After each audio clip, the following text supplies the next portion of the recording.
Okay there, so this is a quick little oil change video. This is John Deere Gator XUV590i.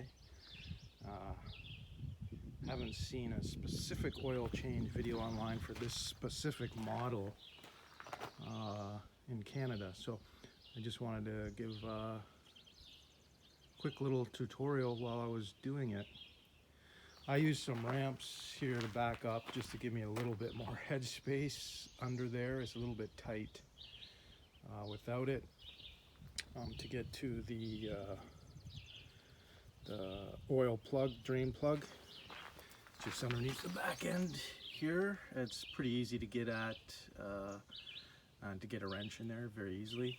The oil filter is just under here as well, and there's an opening, really easy to twist off. So the access points for both of those things pretty easy. There's the dipstick just behind the box naturally here.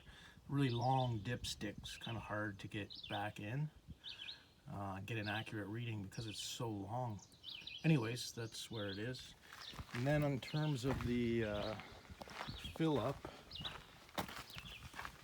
to refill the oil,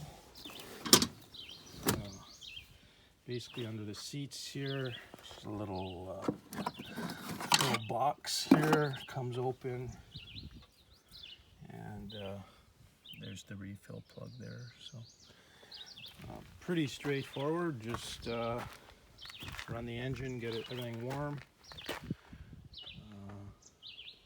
open the plug, let it drain. I'm just letting the last little bits of oil drain out here, and then I'll get that old filter off.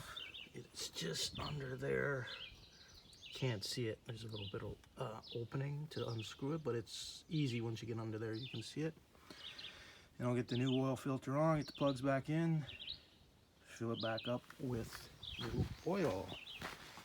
And it is summer, so 5W30. Don't have a John Deere replacement filter, but a Fram comparable should fit, and gonna be good. The oil plug, just so you know, I don't remember what size that was. Oil plug's looks like 9/16 size of the plug there. So there you go. That's about it. Nothing really more to say over and above that, but that's the John Deere XUV590i. Hopefully that helps.